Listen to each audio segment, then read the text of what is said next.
Assalamualaikum warahmatullahi wabarakatuh.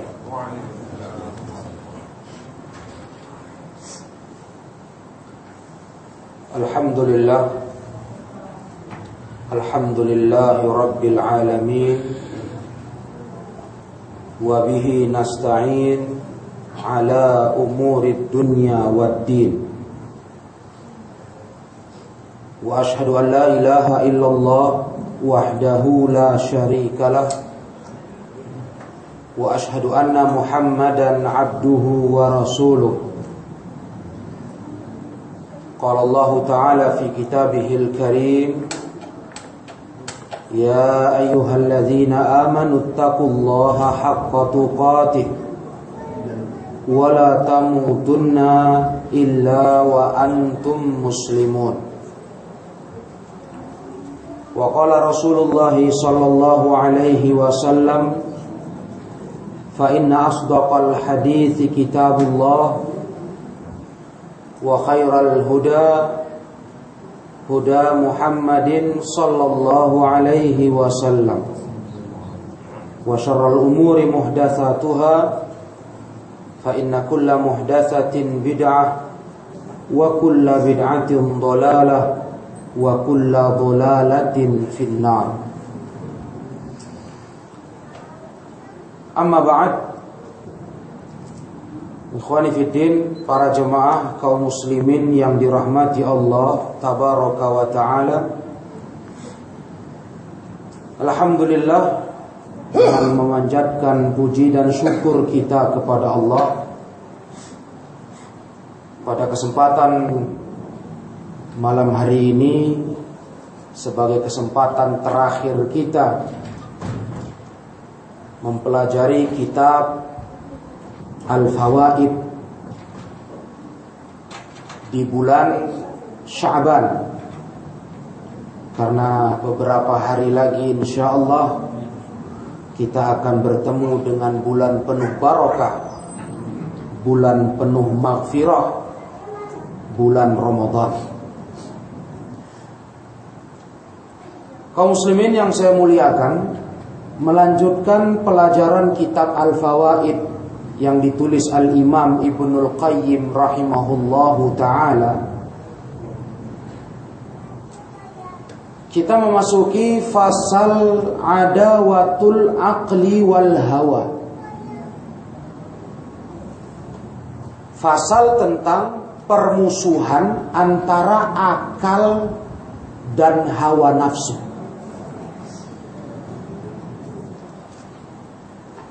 Akal, hawa nafsu, kedua-duanya ada di setiap hamba, dan kedua-duanya ditentukan Allah bertentangan selalu. Al-Imam Ibnul Qayyim berkata, alqallahu subhanahu al-adawata bainasy syaitani wa bainal malak. Allah subhanahu wa ta'ala sudah melemparkan permusuhan yang selalu terjadi antara syaitan dengan malaikat. Itu tak pernah berakhir. Syaitan dengan malaikat. Begitu pula wal adawata bainal aqli wa bainal hawa. Allah lemparkan permusuhan di antara akal dan hawa nafsu manusia. Dua-dua ini ada di badan kita, di diri kita. Ma'asyiral muslimin rahimakumullah. Kita punya akal, kita punya hawa nafsu. Tapi kedua hal ini oleh Allah tabaraka wa ta'ala dibuat Allah selalu bermusuhan. Begitulah kata Imam Ibnul Qayyim. Wal adawata bainan nafsil ammarah wa bainal qalbi. Dan Allah melemparkan permusuhan di antara nafsu jiwa yang selalu menyuruh kepada dosa dengan hati nurani manusia. Itu selalu bertentangan. Karena jiwa kita di dalam Al-Quran Allah katakan wa innan nafsa la'ammaratun bisu. Jiwa manusia ini selalu mendorong buat dosa, buat salah. Lawannya hati nurani manusia. Nah itu para jemaah harus disadari bahwa ada yang bermusuhan di tubuh kita setiap saat. Dan Ramadan termasuk satu momen yang di situ kita dituntut oleh Allah mampu mengalahkan hawa nafsu. Bertepatan bab ini, fasal ini kita bahas menjelang Ramadan. Ramadan 1 bulan yang di situ kita lebih dimudahkan insya Allah untuk mengalahkan hawa nafsu. Jiwa-jiwa yang selalu menyuruh kepada dosa. Karena kebanyakan hari-hari kita, seringnya kita manusia kalah dengan nafsu. Akal yang Allah karuniakan untuk menimbang baik buruk, pahala dosa, surga neraka, itu sering terkesampingkan dengan hebatnya hawa nafsu di jiwa manusia. Cobalah kita sadari itu para jemaah. Kalau sudah nafsu bicara, kalau sudah nafsu ingin, akal sehat tertutup. Begitulah kebanyakan kita manusia. Nah, Ibnul Qayyim ingin menyadarkan kita, akal hawa nafsu ini selalu bermusuhan, perang terus di dalam jiwa kita. Sebagaimana syaitan malaikat selalu bermusuhan, kata beliau. Allah lemparkan permusuhan itu. Sebagaimana jiwa yang selalu mendorong buat dosa bermusuhan dengan hati nurani kita. Maka kita harus sadar, jangan sampai dimenangkan permusuhan, pertempuran ini, dimenangkan hawa nafsu, terkalahkanlah akal yang Allah beri kepada manusia. Disitulah kata ulama unggulnya manusia dari makhluk lainnya. Makhluk lain Allah beri juga nafsu, tapi enggak Allah beri akal. Kalau kita manusia, Allah beri nafsu, Allah beri akal. Untuk apa? Untuk akal itulah yang menimbang nafsu, mengatur, mengalahkannya. Itu gunanya para jemaah. Maka Allah karuniakan akal kepada manusia. Ketika nafsu itu bergolak, nafsu itu mengajak kita ke jalan yang Allah murkai, peran akal pun muncul untuk menimbang, mengukur, menakar. Ini betul tidak ini keinginan nafsu saya. Makanya kalau kita lihat makhluk lain selain kita manusia, karena nggak berakal, nafsu itulah yang mengatur hidupnya. Hewan ternak, nafsulah yang mengatur pergerakan tubuhnya, perbuatannya. Apa kata selera nafsunya? Akal nggak punya. Ketika manusia yang Allah beri akal kepada mereka, tapi akal nggak dipakainya, betul Allah firmankan di Al-Quran. Orang-orang yang punya hati nggak dipakai memahami, lahum qulubun la yafqahuna biha. Hati ada tak dipakai memahami. Punya telinga tapi tak dipakai mendengar. Punya mata tak dipakai melihat. Masya Allah. Orang seperti ini kata Allah, hum kal an'ami bal hum adall. Mereka itu sama kayak hewan ternak, bahkan lebih parah. Hewan ternak, kalau nafsu yang menggerakkan aktivitasnya, wajar. Memang hewan ternak tak berakal. Kalau manusia, nafsu yang menggerakkan aktivitasnya, nafsu yang menentukan langkahnya, dia Allah beri akal. Apa nggak pantas Allah berfirman, orang begini kayak hewan ternak, bahkan lebih parah. Masya Allah. Fana'udzubillah min dzalik. Ramadan para ikhwah, yang sesaat lagi kita masuki di depan mata kita saat ini, adalah satu bulan untuk mengekang hawa nafsu, menguji. Bisa nggak di bulan penuh ampunan, penuh barokah itu kita menang dari nafsu, Karena di bulan-bulan lain sering kalah. Diikuti bisikan hati yang buruk. Padahal hati nurani kita bisa menakar, bisa merasa. Kalau hati masih bersih, saya teringat keterangan hadis Nabi alaihi salatu wassalam. Kalau hati itu masih bersih para ikhwan, dia dapat merasa kegelisahan ketika berhadapan dengan dosa. Sampai Nabi bersabda, yang namanya dosa itu apa-apa yang membuat hatimu ragu. Terasa dia sensitif. Tapi keadaan kita yang banyak hari ini, di perjalanan hidup kita, di bulan-bulan lain selain Ramadan, sering kita, Masya Allah, gak bisa menundukkan nafsu.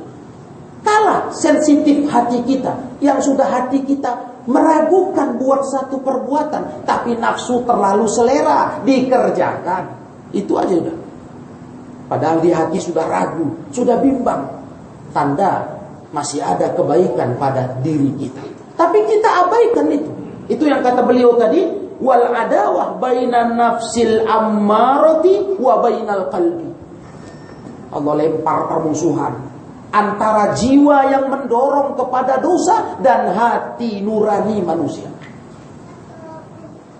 Sering hati sudah ragu, sudah enggak tenang ngamalkan sesuatu, buat sesuatu, tapi nafsu kuat betul, dilanggarnya.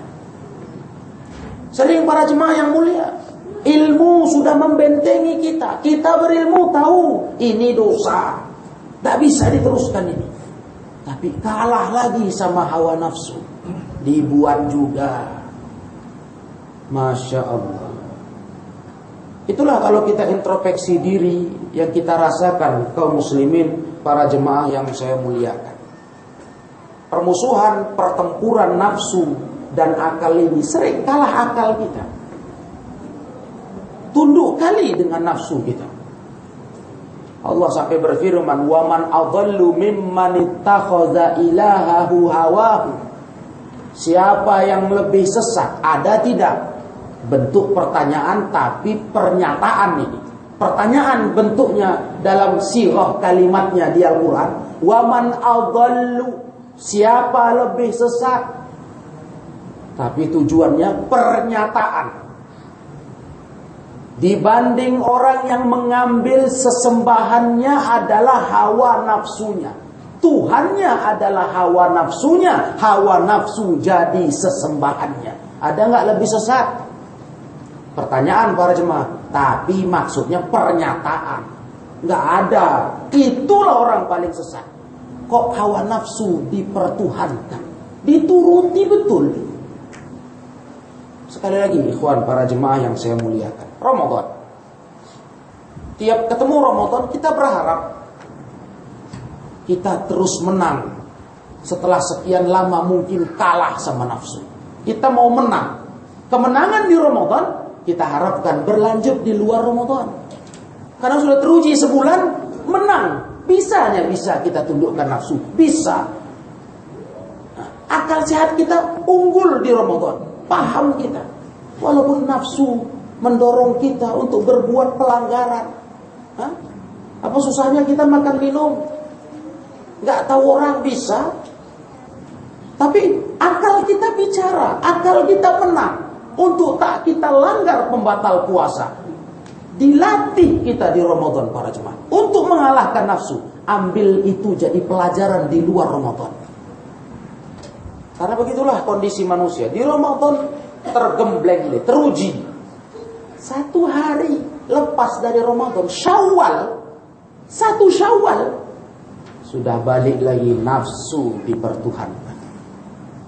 Belum lagi hari-hari berikutnya, 1 Syawal, sudah dia langgar lagi akal sehatnya, ilmunya, dia langgar hati nuraninya.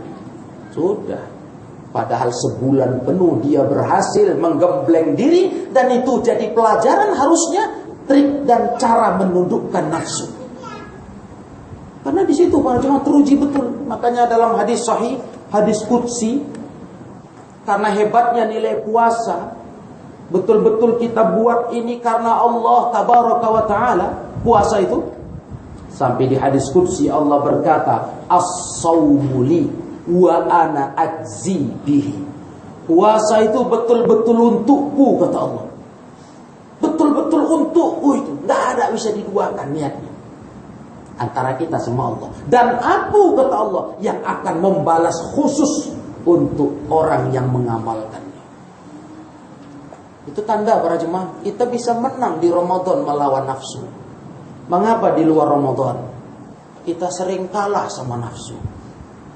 Kita kadang udah tahu ilmu, kita udah paham, akal udah bicara, udah tak enak pun di hati nurani kita mengerjakan itu. Udah bimbang, galau, tapi nafsu kuat kali dikerjakan. Barulah berangan-angan nanti saya tobat. Nah ini kita bicara fakta para jemaah. Biar jangan terlalu menghibur diri.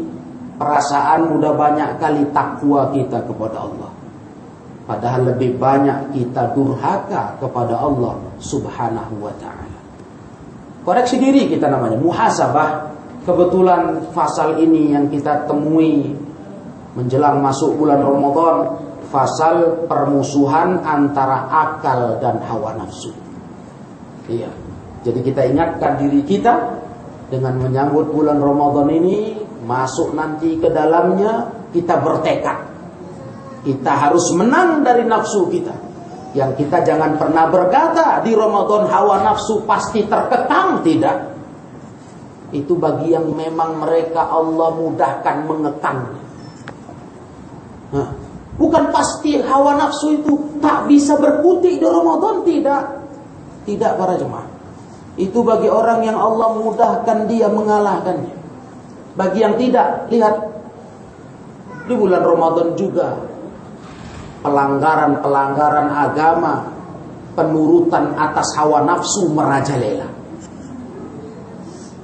Makanya kita berdoa kepada Allah tabaraka wa ta'ala, dipertemukan kita dengan bulan Ramadan tahun ini, dan kita minta sama Allah kita mampu menerapkan ilmu ini, memenangkan pertempuran akal kita dengan nafsu kita. Dua-dua di diri kita para jemaah. Musuh yang tak nampak itulah namanya nafsu.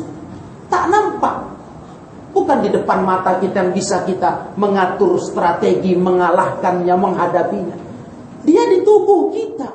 Enak pula nurutinya. Coba. Siapa bilang gak enak menuruti nafsu? Enak betul. Puas kalau udah melanggar syariat Allah dengan nafsu ini. Ada rasa puas tanpa mikir risiko di belakangnya.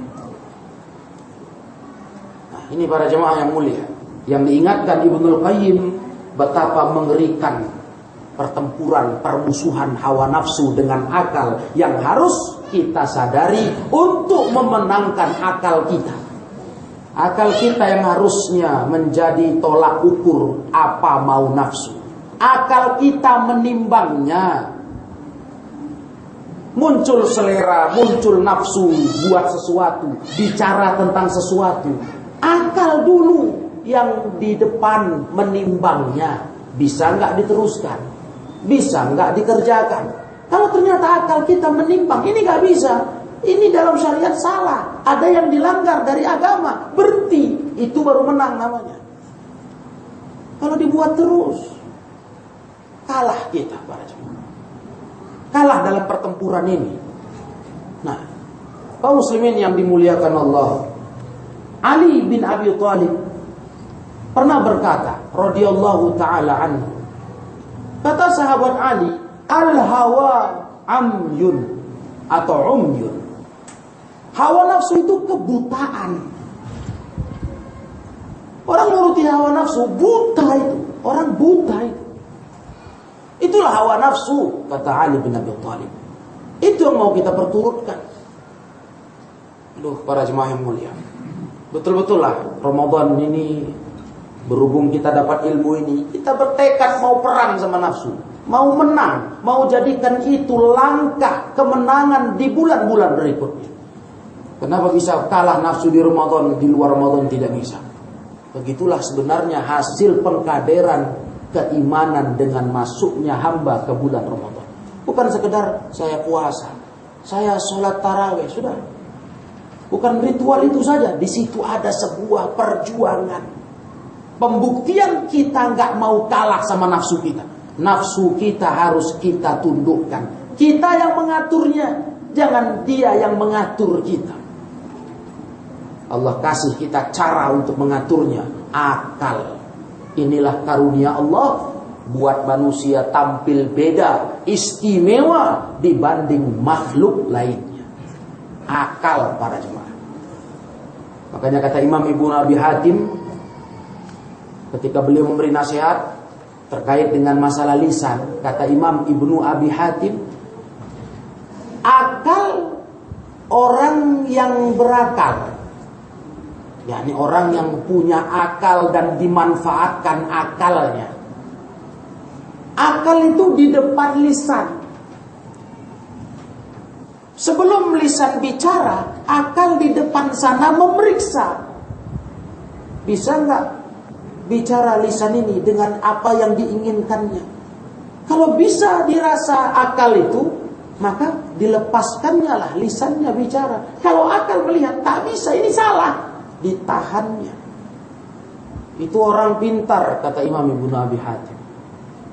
Kebalikannya orang yang bodoh, berakal tapi tak dipakai. Akalnya di belakang lisan. Habis cakap baru mikir.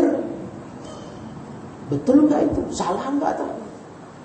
Akalnya di belakang lisan, kata Imam Ibnu Abi Hatim. Nah, para jemaah, mestinya kita yang pertama, akal kita di depan lisan.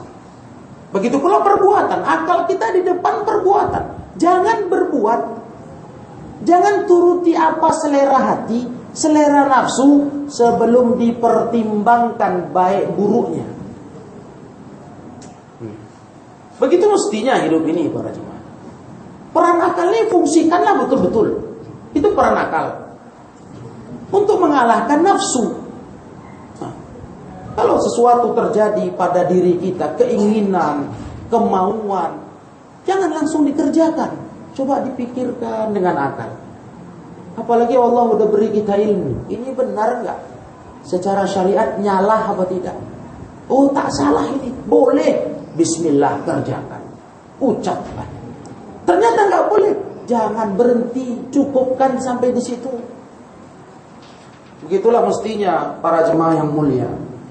Dan Allah tabaraka wa ta'ala telah memberikan untuk setiap golongan dari dua golongan yang bermusuhan tadi, akal bermusuhan dengan hawa nafsu, itu Allah jadikan junud wa a'wan.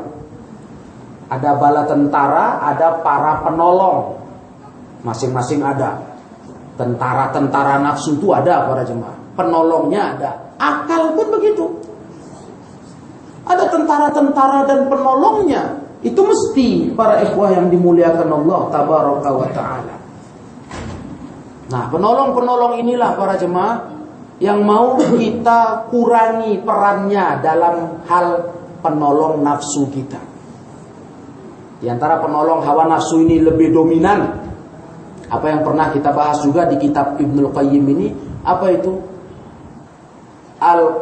Al-Qurana usu, teman-teman duduk yang jelek. Pengaruh teman duduk yang jelek itu membuat nafsu kita tak lagi terkendali. Pengaruh teman buruk luar biasa. Ini penolong nafsu.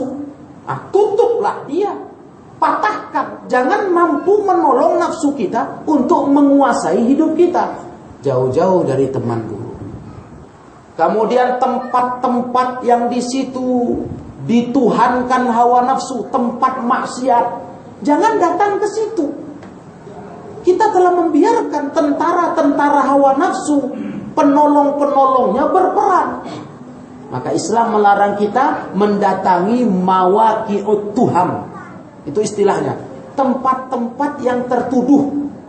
Tertuduh, kalau kita ke situ, kita tertuduh jelek. Tempat itu udah dikenal buruk, jangan singgah ke situ. Kenapa?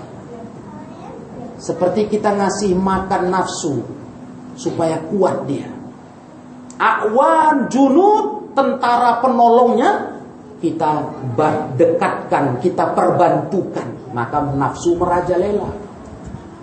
Itu tutuplah celahnya para jemaah yang mulia. Nah, begitu pula untuk akal, ada tentara, ada penolong, kita bantu dengan ilmu.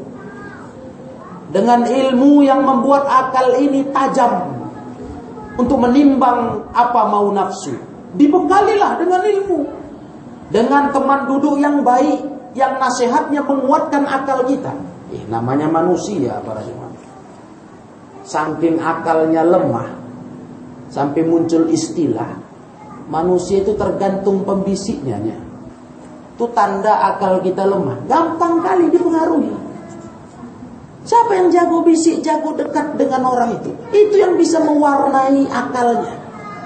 Coba ketika orang berilmu, orang saleh yang mewarnai akal kita, Masya Allah. Betul-betul akal kita kuat untuk melanjutkan pertempuran dengan nafsu. Tapi coba tadi yang kita balik yang pertama. Kalau sampai yang akal kita yang mempengaruhinya, mewarnainya teman-teman jelek, apa jadinya para ikhwah? Akal pun lemah, nafsu yang merajalela. Masya Allah. Nah ini, perbantukanlah akal kita dengan tentara-tentara penolong-penolong yang memang sudah Allah siapkan. Dengan duduk di majelis ilmu, belajar ilmu, mendekatkan diri kepada Allah Ta'ala, berzikir, itu menguatkan akal.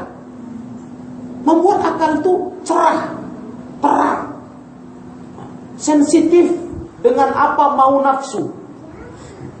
Langsung dia berhubungan para jemaah. Nafsu menggerakkan kita ke sesuatu buruk, akal langsung respon untuk mencegahnya. Berpikir, betul nggak ini maunya? Langsung. Alangkah indah hidup kayak begitu para jemaah. Sehingga yang mengontrol aktivitas kita, perbuatan kita itu akal. Akal yang terbimbing dengan dalil agama. Jadi akal ini bukan berarti kalau kita katakan akal bukan untuk melangkahi agama, lantas dihukumi akal tercela. Enggak. Akal ini gunanya untuk mempelajari agama. Ya. Ada orang mengira ketika kita meletakkan akal di bawah dalil, ada orang bilang kita nggak menghargai nikmat akal. Kaum muslimin yang saya muliakan, nikmat akal nggak ada yang kita ragukan, itu nikmat yang besar. Malah ini yang menjadi modal kita menundukkan nafsu seharusnya. Tapi tidaklah akal itu digunakan untuk melangkahi dalil agama. Tapi akal itu gunanya untuk menampung dalil agama yang mendidiknya menjadi akal yang baik. Maka kita tak pernah diajarkan oleh para ulama-ulama terdahulu, para ulama-ulama salafun salih ridwanullah alaihi majma'in, untuk mengecilkan nilai akal secara umum. Tidak. Tapi mengecilkan akal kalau dihadapkan dengan dalil, betul. Akal tentu di bawah lah. Dalil datang dari Allah, zat yang maha tahu segalanya. Akal baru kemarin sore tumbuh. Iyalah, tergantung umur kita. Akal seorang sehebat apapun, usianya kan tergantung umur pemilik badannya. Berapalah baru dibandingkan dalil yang dari Allah Tabaraka wa Ta'ala, zat yang maha tahu segalanya. Pantaslah kalau disejajarkan akal dengan dalil itu salah. Nah, akal harus jauh di bawah dalil, begitu. Jadi kita tak pernah memaksudkan kalau meletakkan akal di bawah dalil untuk mengecilkan akal dalam arti tak mensyukuri. Tidak. Allah suruh kita berpikir, afala ta'qilun, ya kan? Apa kalian nggak berpikir, nggak berakal, kata Allah? Al-Quran bicara begitu, menunjukkan akal itu nikmat, tapi tempatnya seperti tadi, untuk menundukkan nafsu. Akal ini terbimbing dengan dalil agama, bukan untuk mengakali agama sesuai selera. Itu sama dengan dia kalah sama nafsunya. Gitulah para ikhwah kaum muslimin rahimakumullah. Ada lagi tambahan ucapan dari sahabat Abdullah bin Abbas atau sahabat Ibnu Abbas. Kata Ibnu Abbas, al-hawa syarru ilahin yu'badu min dunillah. Hawa nafsu adalah seburuk-buruk sesembahan yang disembah selain daripada Allah. Kalau ada orang hidupnya yang penting suka selera saya lah istilahnya. Apa selera hati saya buat. Inilah sesungguhnya orang yang menjadikan sesembahannya adalah nafsunya. Inilah orang yang paling buruk sesembahannya. Dia sembah akalnya, dipertuhankan. Cara pikir seperti ini banyak sekali para ikhwan. Orang menjalani hidup yang penting apa kata hatinya, kata nafsunya, apa seleranya. Banyak betul orang pola hidup kayak begini. Dia kira itulah hidup yang benar. Nggak mau ambil pusing dengan hukum-hukum agama, dengan larangan, perintah. Pokoknya saya hanya nurutin apa mau selera saya. Yang penting saya nggak ganggu orang, katanya. Berarti saya kan nggak ganggu orang, nggak buat jahat. Walaupun perilakunya semua melanggar syariat. Wah, ngeri. Kalau orang udah prinsip kayak begitu, alangkah buruknya sesembahan dia, kata sahabat yang mulia Ibnu Abbas radhiyallahu taala anhu. Maka barang siapa yang mana hatinya, akalnya tunduk kepada apa yang Allah tabaraka wa ta'ala syariatkan, tunduk kepada agama Allah, niscaya orang tersebut mendapatkan as-surur wan na'im wal ladzata wal bahjah wal faraha wa qurratal aini wa tibal hayati wan syirahas sadri wal fauza bil ghanaim, kata Ibnu Qayyim.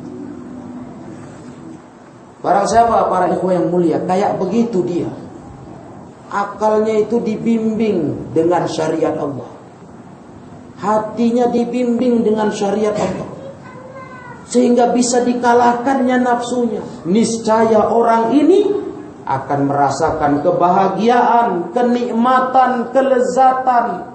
Dia akan merasakan keindahan hidup, kelapangan hati, kemenangan yang besar. Jelas Allah jamin kan di dalam satu ayat di Al-Quran, man amila salihan min dzakarin wa unsa wa huwa mu'min falanuhyiyannahu hayatan thayyibah. Siapa yang beramal solih di antara kalian lelaki dan perempuan dan dia orang beriman. Coba ikhwah, dari mana bisa beramal soleh hidup kita kalau bukan karena kita terbimbing akal dan hati kita dengan syariat. Kalau nafsu jangan cerita, nafsu nggak pernah ngajak beramal soleh. Kalau kita sanggup hidup seperti itu, beramal soleh, jadi orang beriman, Allah jamin falanuhyiyannahu hayatan thayyibah. Kami akan berikan kepada dia kehidupan yang indah, yang baik, kata Allah. Ini dia. Hati lapang, hidup baik. Memang orang soleh para ikhwan, nyaman hidupnya, tentram. Beda sama orang yang tak soleh. Orang kalau udah jauh dari amal soleh, itu hidupnya penuh dengan sesak, gak enak, hati kacau, jiwa gak tenang, gelisah. Walaupun mungkin nampaknya dia tertawa, nampak kita lihat zohirnya dia berharta, atau nampak dia orang berada, kayaknya bahagia kali. Ketahuilah ikhwan, kalau dia jauh dari agama Allah, kalah akal hatinya dengan nafsunya, sempit hidupnya itu. Percayalah itu.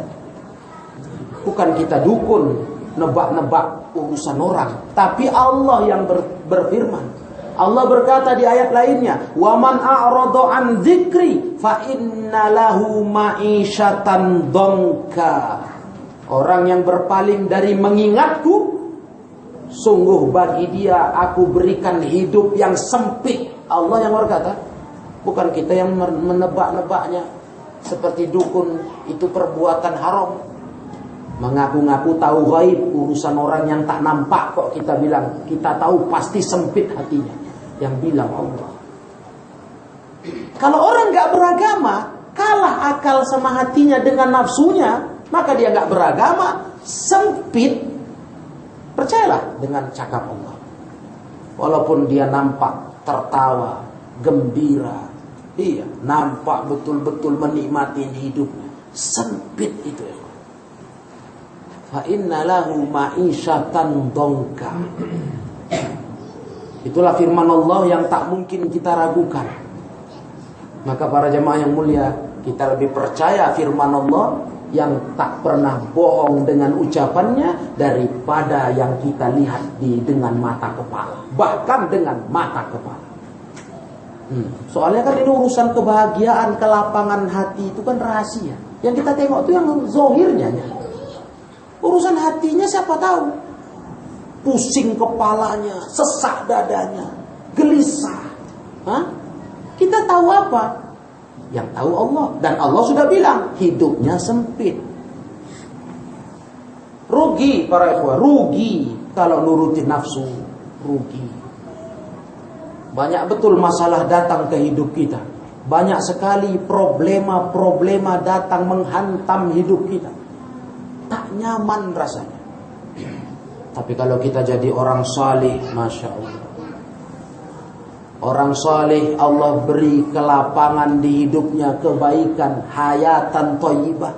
Iyalah, bagaimana mau gak baik? Sampai Nabi pun kagum lihat pribadi seorang mukmin. Pribadi seorang mukmin. Idza asobathu dharra'u sabar wa idza asobathu sarra'u syakar. Apa yang gak baik? Kalau dapat petaka musibah, sabar. Tak pengaruh mengganggu kebahagiaan hidup musibah itu, karena dia sabar. Kalau dapat kesenangan, syukur. Mau susah, mau lapang, mau miskin, mau kaya, hidup tetap bahagia. Apa enggak hidup baik itu, Pak? Sampai Nabi bilang, ajaban li amril mu'min, mengagumkan urusan hidup orang beriman. Ajaib. Jadi kalau ada orang berumusan, kebahagiaan itu dengan kita mapan hidup, itu orang gak punya agama ngomong itu. Bukan dengan ketaatan kepada Allah, tapi kecukupan. Ada, serba bisa beli apa-apa. Orang gak beragama. Karena terbukti para ikhwah yang mulia, berapa banyak orang yang Allah beri kecukupan harta benda, tapi lihatlah apa akhir hidup. Macam mana dia menutup umurnya. Dia tutup dengan perbuatan yang sangat keji, sangat hina. Ada yang bunuh diri, ada yang hampir mati menyengaja menyelakai dirinya. Padahal kalau kita lihat orang berada, orang berkecukupan, ternyata Allah tak dusta dengan firman-Nya. Orang berpaling dari mengingatku, maka bagi orang itu kehidupan yang sempit. Kaum muslimin rahimakumullah. Demikianlah Ibnul Qayyim rahimahullah mengajarkan kepada kita tentang perkara ini. Dan tadi kita katakan alhamdulillah berkenaan dengan Ramadan akan tiba. Ini bekal. Sama-sama kita song-song kehadiran Ramadan dengan persiapan.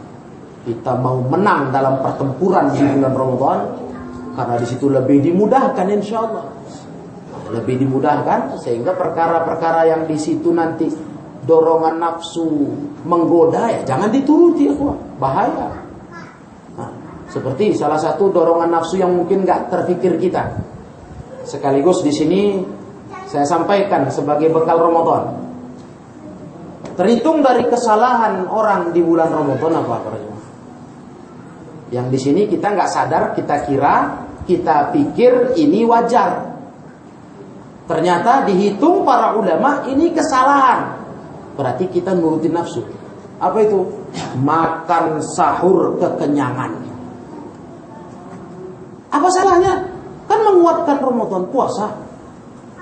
Nah, gimana mau dibilang gak salah? Di hadis Imam Tirmidzi, Rasulullah bersabda, "Ma mala'a adamiyun wi'aan syarran min batnin." Tidak ada anak Adam memenuhi satu bejana yang lebih jahat kalau diisi penuh dibandingkan perut. Tak ada pengecualian, kecuali lagi sahur, nggak ada. Dan terbukti kata ulama ketika dalam nasihat mereka, orang yang kekenyangan banyak luput dari dia keutamaan di bulan Ramadan. Karena bawaannya malas tidur, luput baca Quran, luput zikir, luput hikmah menahan lapar haus. Nah, itu berarti kita hati-hati. Di situ peran nafsu harus ditundukkan. Karena nafsu bicara begitu. Sebab manusia ini kan paling takut kelaparan. Nah, kalau bisa para ikhwah, sepanjang siang tuh perut kenyang terus. Kalau nggak karena takut kelaparan, nggak dihalalkan orang segala cara cari uang. Takut kali dia, nggak makan, nggak minum. Nah, di Ramadan itu kali kita dilatih Allah, dididik Allah. Maka butuh ada rasa menahan lapar haus, hikmah berpuasa Ramadan. Harus ada itu. Sehingga para ikhwan wajar kalau terasa lapar di siang hari. Masuk siang ke sore, hari jam-jam di mana datang masa lapar, wajar. Memang itu ada hikmahnya untuk kita menyadari bagaimana lapar haus itu. Dan orang yang makan terlalu kenyang di waktu sahur luput dari dia berbagai amal saleh karena kemalasan yang datang. Kemalasan. Kebanyakan kita para ikhwah di Ramadan, kalau udah nggak ada kegiatan wajib rutinitas di luar rumah yang wajib kita jalani, dihabiskanlah hari-hari tidur di rumah sepanjang pagi sampai siang. Masya Allah. Ya, mudah-mudahan Ramadan ini kita bisa memperbaiki diri, bisa lebih baik lagi mengalahkan nafsu, bisa menang melawan segala macam godaan-godaan hawa nafsu dengan nikmat akal yang Allah beri, akal yang terbimbing dengan agama Allah Subhanahu wa ta'ala. Demikianlah saya cukupkan untuk kajian kita pada kesempatan kali ini. Wa insyaallah mudah-mudahan kita masih diperkenankan Allah untuk bertemu lagi selepas Ramadan dan Syawal nanti, agar bisa kita terus melanjutkan kajian kitab Al-Fawaid, faidah-faidah yang sangat penting dengan bimbingan seorang ulama besar Islam, Syekhul Islam Ibnul Qayyim Al-Jauziyah rahimahullahu ta'ala. Demikian para ikhwah yang saya muliakan, dan kepada Allah tabaraka wa ta'ala saya mohon ampunan dari segala dosa. Kepada ikhwah semua, para jemaah, saya mohon maaf bila mana sepanjang setahun ini dalam penyampaian ilmu ini ada yang salah, ada yang keliru, ada yang tidak sesuai dengan akhlak dan adab syar'i. Semua ini adalah berupa kekurangan manusia, dan kita sama-sama minta ampun sama Allah. Dan kepada ikhwah semua saya mohon maaf. Demikian, wallahu a'lam. Wa akhiru da'wana anil hamdulillahi rabbil alamin. Wassalamualaikum warahmatullahi wabarakatuh.